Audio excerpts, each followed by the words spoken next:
Dit zijn nog niet bloedzuigers.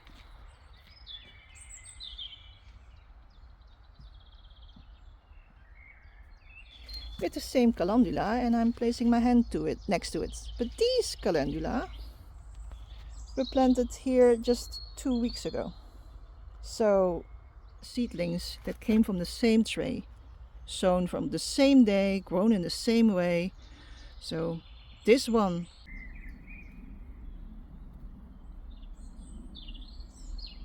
Deze motorolie is voor jou, makker.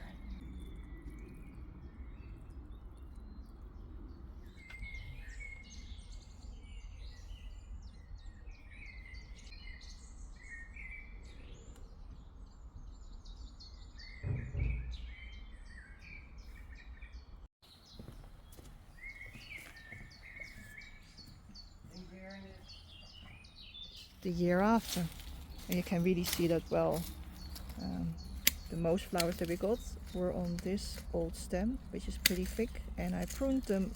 I made a cut here, but that was mainly because it was hanging over. Fern would digest the tree stumps, which without me having to remove it and then preparing the ground for later planting on flowering shrubs. Okay, so that's the old root from the tree.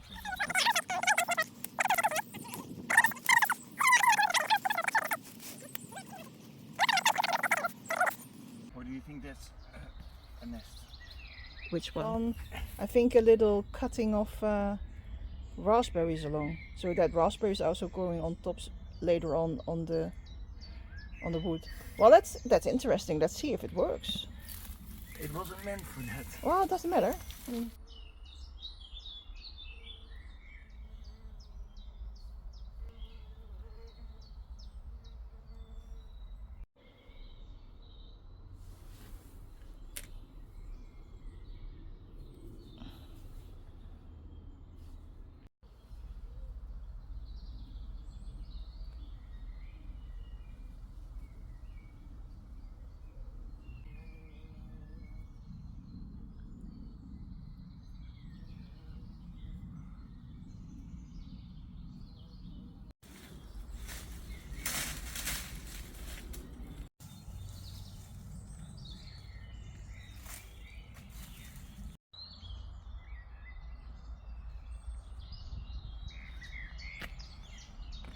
Gonna plant him now? Ja, wil je hem achter of voor? He can just come in from the side.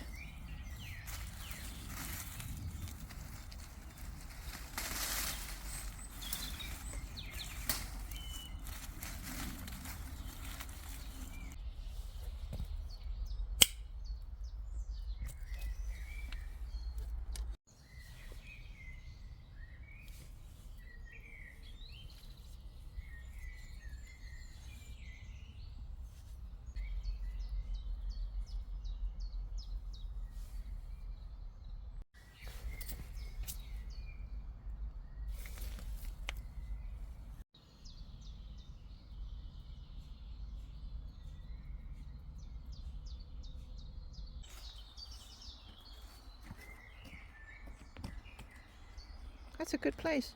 Ja?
can see it.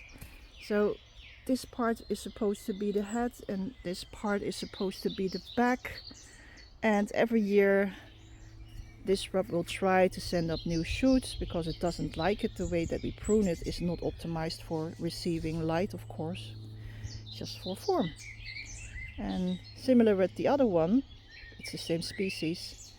These new leaves and branches also produce spikes, and these are quite flexible. You can play with them right now. They feel very rubbery. But come June, everything will start to harden up, become woody, and then you get these killer things. These are very nasty. On the other hand, these type of shrubs, the birds like to nest in them because it keeps out the cats.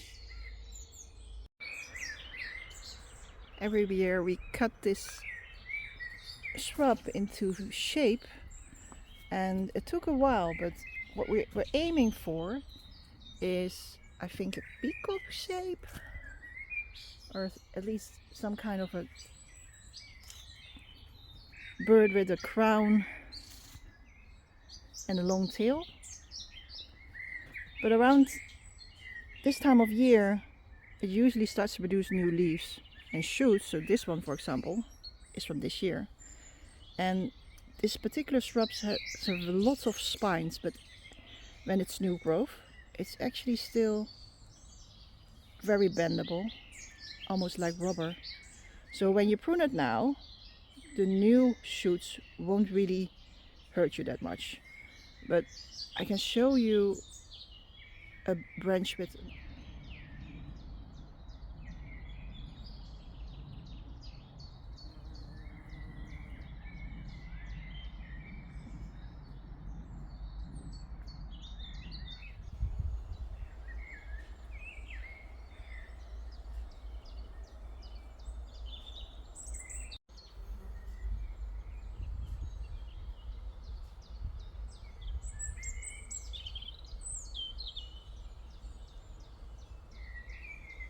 considering the water level. So, but the thing is, the temperatures are getting so high in here that the plants might consider going into dormancy early on. So above 25 degrees they will start to think, oh, it's summer, I have to make corns and stop. These are the tomatoes that they've planted out a couple of weeks ago.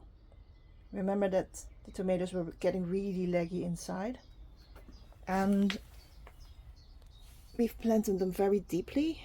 We also made sure that the dried up soil that we had inside the greenhouse was moist and well watered.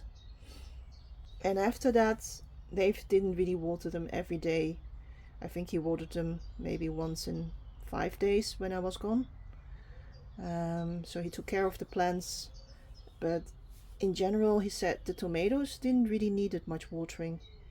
So that means that even though the topsoil seems to be pretty dry, there's a good possibility that underneath there's still enough moisture to keep these plants growing like this.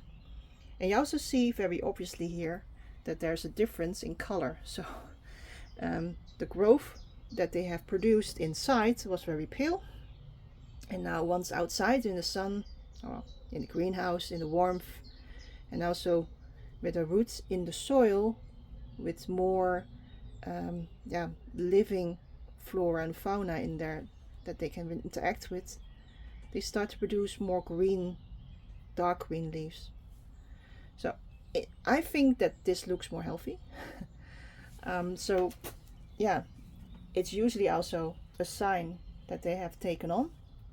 And what is also very promising is this one is also starting to produce flower buds, and like I said, we're still in early. So about a week ago I took off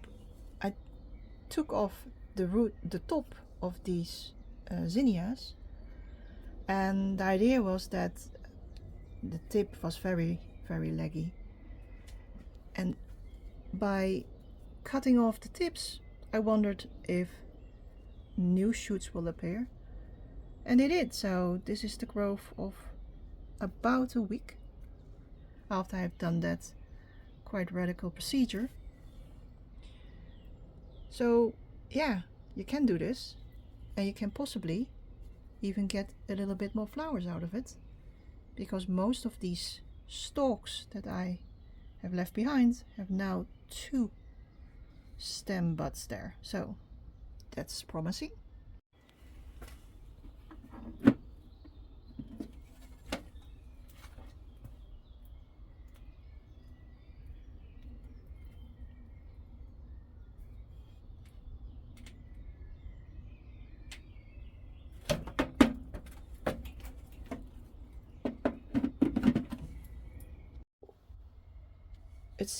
So these are the seedlings from last year, the amaryllis seedlings. They've grown quite a bit, and also since we have planted them outside, okay, let's be fair, we also potted them on, but since I've put them in the greenhouse where there's more than enough sunlight for the last couple of weeks, and also very, very high temperatures, unusual for late April, it seems that it really have helped with strengthening the leaves. The leaves are broader and in general tougher. And also, as you can see, the bulb has really started to thicken up.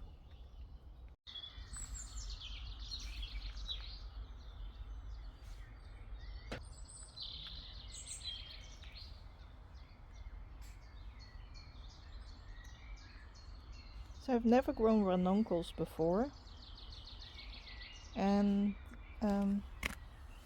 maybe you guys know what to tell me what this is. I mean, this looks very comical.